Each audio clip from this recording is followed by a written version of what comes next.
Okay, now this one goes out to all my folks who drive trucks.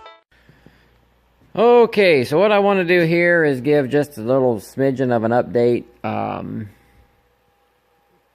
been doing some stuff. You guys seen I got cattle now, so that was the big change.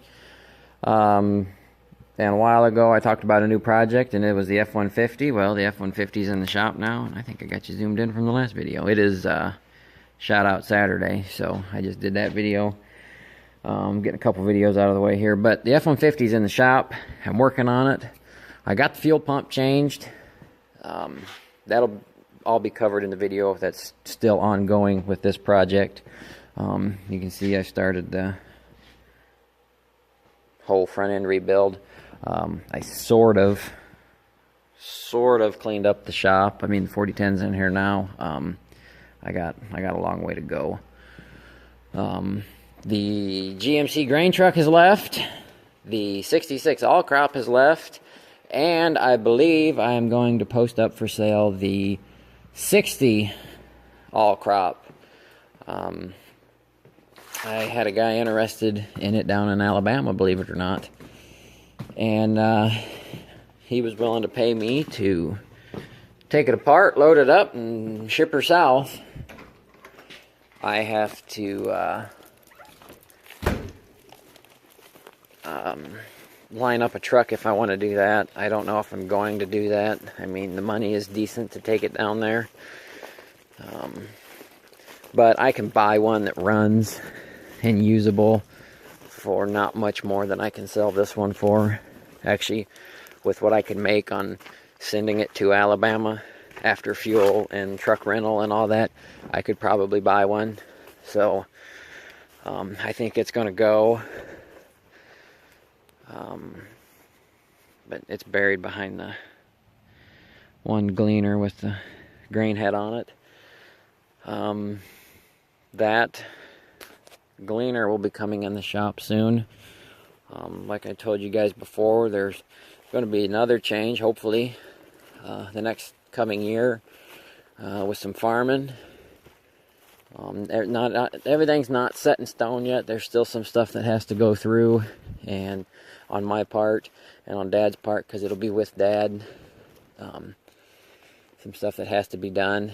But still for sale, I got the corn picker, little garden cart, and my bean drill, or grain drill. Now the grain drill might actually stick around, because like I said, there might be some farming next year, and I'm going to need a grain drill. I was hoping to try to sell this. I want to get a little bit bigger one, possibly a no-till one. May or may not happen. I found a 13-foot Massey Ferguson 43. It's on 10-inch rows. This is a 7.5 or 7-inch rows, 13 hole. This is 8 foot. Not really anything wrong with it. I just don't. I could use a bigger one. If you can't tell, it's kind of dreary and rainy. It's supposed to rain most of the week. But it might be sticking around. It might be going in the shop to get worked on. But the way the shop project lineup is going to be is the F-150's first, followed by the M, or them two will probably be worked on at the same time. I have to order parts for the F-150, and I have to order some parts for the M. The M will probably be the main workhorse for the farming operation. The 4010 will be if it's around.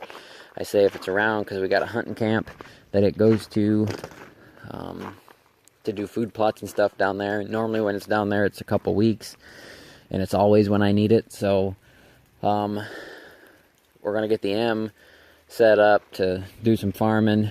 Possibly look into getting my own higher horsepower tractor.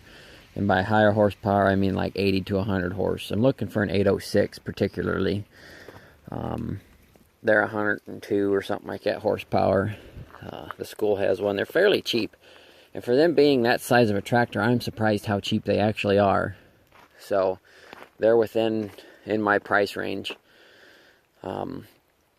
But after the F-150 and M, the Green Goblin here will be going into the shop. The whole front end is going to come off. We are going to redo the exhaust, tune it up, and the reason the whole front end's coming off is because it'll be so much easier to work on. While it's apart, I can paint it, make it one uniform green, not the multicolored Green Goblin. I don't know about the flatbed and gooseneck plate yet. I know I was talking quite a bit about that. I got the plate just sitting in there. I haven't done anything with it since the day I shot that video. But the reason I say I don't know about it yet is because I'm having mixed feelings with 350, and I know, like, oh man, you're gonna sell it, now you might keep it. Well, I have it priced low enough because I wanted it gone, that if I can't sell it at this price, honestly, I'll probably just keep it and put another transmission in it. I mean, I would love to sell it. I'm really wanting to get a single cab dually or another crew cab truck, whatever I can find that's reasonably priced. I would like a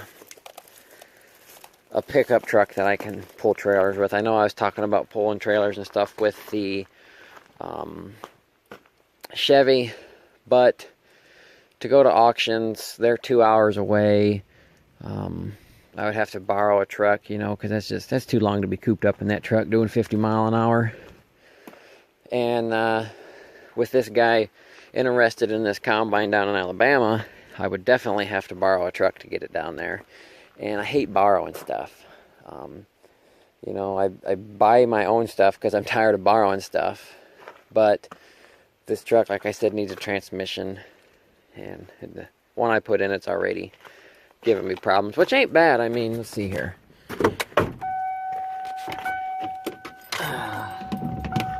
For 250 bucks, this transmission, I've put roughly 3,000 miles on it, because it had like 150 on it when the other transmission went out. So 3,000 miles for 250 bucks ain't bad, and I'm still getting, you know, mileage out of it. But when you well, here, let me fire it up and show you.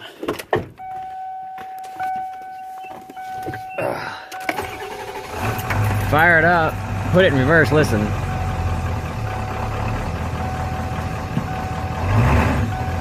Well, it ain't gonna do it now, but it really lugs it down.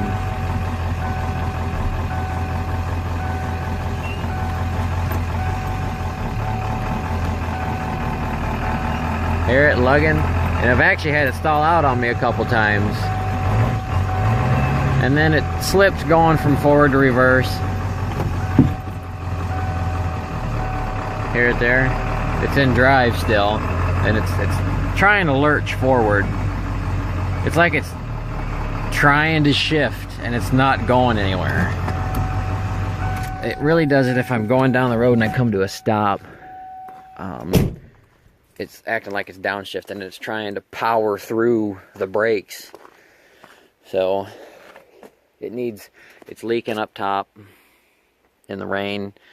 It needs a windshield. I mean, I would like to get rid of it. If somebody would give me what I'm asking for it now, they can have it. But I don't know. I would like another one. I like the old body style Fords. I would like it to be a manual. I really want a single cab 4x4 manual dually. There's something I always wanted. I've always wanted a crew cab too, and actually I was looking down in Alabama because I, might be making a trip down there. I found a nice 2002 manual dually down there. Beautiful shape, low miles, and it's looking really appealing. Whether or not I go down there, but let's take you and show you the cows, and this will probably be the end of the little update video. And I know I told you guys to name them, but I forgot because I have a horrible memory. But Casey actually named them, and one's name's Motley and one name's Zeppelin, and I don't know which one's which. I think This one's Motley. He's got a longer face. And this one, little one's Zeppelin. And they want food. I bought them a feeder. And it's funny because they're so small and so short they can't reach this side of the feeder. So I gotta dump all the feed on that side. But you guys will grow into it, won't you? Booger eaters. That's their little barn pet, the little chicken. Looks like they need water, some more hay. I got some older hay here I gotta feed up, so I've been mixing it with some good hay, dumping just a little bit of feed on top of it to get them to eat it. But that's about all the feed I give them. I'm slowly getting them onto it, you know. I'll probably up it a little bit here.